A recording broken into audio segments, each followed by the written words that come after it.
సాధారణంగా గ్రామ దేవతలకు మహా అయితే 3 రోజులు ఉత్సవాలు నిర్వహిస్తారు. కానీ ఇక్కడ మాత్రం అమ్మవారికి ఏకంగా 7 రోజుల పాటు జాతర జరిపిస్తారు. 900 ఏళ్ల ఘన చరిత్ర కలిగిన ఈ జాతరకు ఏటా లక్షలాది మంది తరలి వస్తుంటారు. విచిత్ర వేషధారణలతో అలరిస్తుంటారు. ఒకప్పటి తిరుపతి ప్రజల ఆచార వ్యవహారాలు, జీవన విధానాలను కళ్లకు కట్టే తాతయ్యగుంట గంగమ్మ జాతరపై న్యూస్ 360 స్పెషల్.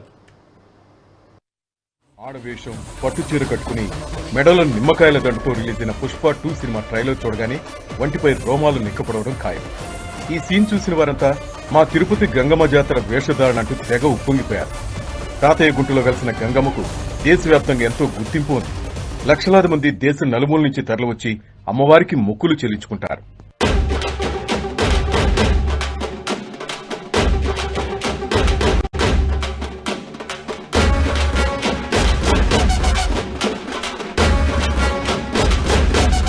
దాదాపు 90 ఏళ్ల చరిత్ర ఉన్న గంగమ్మ జాతరను ఇటీవల ప్రభుత్వం కూడా రాష్ట్ర పండుగగా గుర్తించింది. కైకాల వంశస్థులు బేరి వీధిలో తొలి పూజతో జాతర ప్రారంభమైంది. ఆ తర్వాత నగర శివారు ప్రాంతాలైన నాలుకాళ్ల మండపం, హెడ్ పోస్ట్ ఆఫీస్, కృష్ణాపురం టానా, పాత మెటర్నిటీ ఆసుపత్రి సర్కిల్ ప్రాంతాల్లో అష్టదిగ్బంధనం చేసి చాటింపు వేశారు. ఈ చాటింపుతో తిరుపతి శ్రీ తాతయ్యగుంట చినగంగమ్మ జాతర అత్యంత వేడుకగా 7 రోజుల పాటు జరిపిస్తారు. తాతయ్యగుంట గంగమ్మ తల్లి వెలిసి ఉండడం, తిరుపతి ప్రజలందరూ లక్షలాది మంది ప్రజలందరికీ కూడా ఒక తల్లి ఆశీస్సులు కావాలని, గంగమ్మ తల్లి ఆశీస్సులు కావాలని ప్రతి ఒక్కరూ కోరుకోవడం జరుగుతుంది.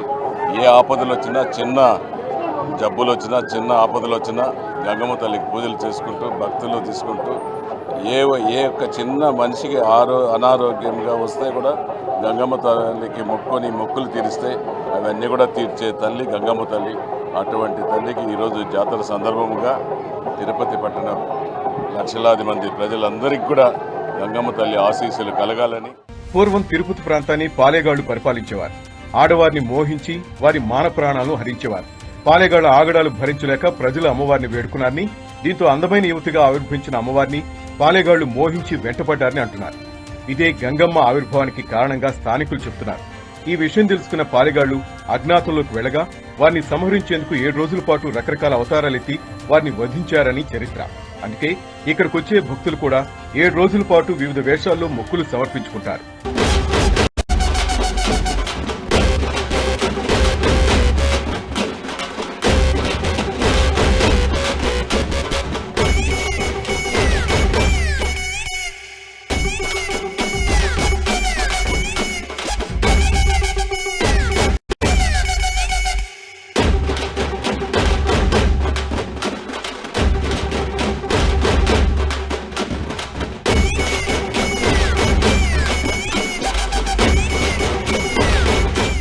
జాతరలో చాటింపు తర్వాత తొలి రోజు భైరాగి వేషం. ప్రజలు శరీరానికి తెల్ల రంగుతో నామాలు రాసుకుని రెల్లుకాయతో చేసిన దండను ధరిస్తారు. వేప ఆకులను చేత్తో పట్టుకుని నడుముకు చుట్టూ వీధుల్లో ప్రదక్షిణలు చేసి అమ్మవారిని దర్శించుకున్నారు. రెల్లుకాయలతో పాటు ధాన్యాన్ని ఆలయం వద్ద సమర్పించుకున్నారు.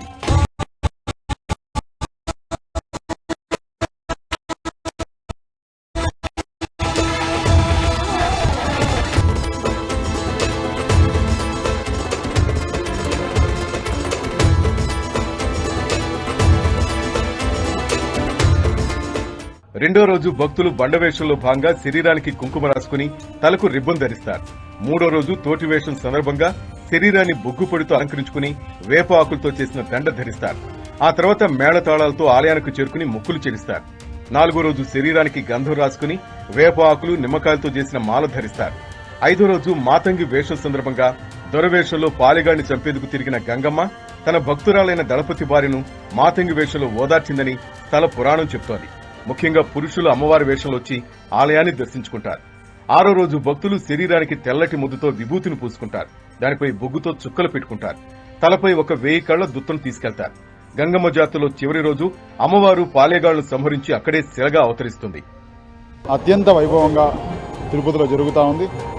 చుట్టుపక్కల నుంచి సుమారు కొన్ని వందల గ్రామాల నుంచి ప్రజలను తరలి వస్తున్నారు. అమ్మవారి ఆశీస్సుల కోసం మేమందరం కూడా సార్ తీసుకురావడం జరిగింది.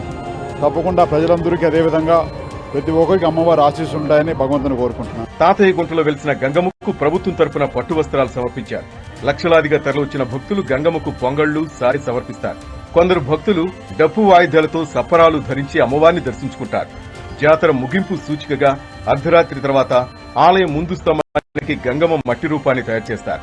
ఆ మట్టిని భక్తులకు వితరిస్తామని అధికారులు అంటున్నారు. పసుపు కలిపిన తీర్థాన్ని భక్తులు తీసుకెళ్లి పంటలు బాగా పండటానికి, ఇంటిలో దుస్థితి కూడా చల్లుకుంటారు. ఇంతటి ప్రసిద్ధి కలిగిన తాతయ్య గుంట గంగమ్మ జాతరను దర్శించుకుంటే సకల శుభాలు కలుగుతాయని భక్తుల ప్రగాఢ విశ్వాసం. తిరుపతికి సంబంధించిన అమ్మ భక్తులందరూ కూడా భక్తి ప్రపత్తులతో పాల్గొని అమ్మ దేవాలయ ప్రాశస్త్యాన్ని అనంతంగా చాటి చెప్పేటువంటి ప్రయత్నం చేస్తున్నారు. ఈరోజు 5వ రోజు దేవాలయము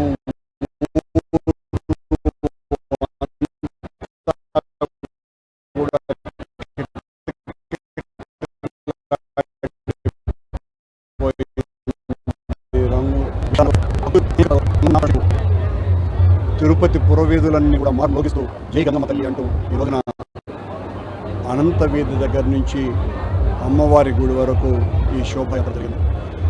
అత్యంత పురాతనమైన దేవాలయమైన ఈ గంగమ్మ దేవాలయాన్ని మరింతగా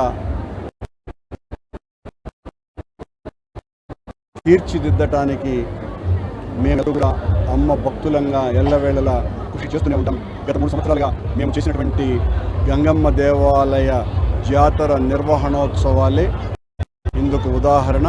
భవిష్యత్తులో కూడా ఇలాగే జరుగుతాయి, చేసి తీర్తామని తెలియజేస్తుంది. మీసాలు, ఆడవేషం,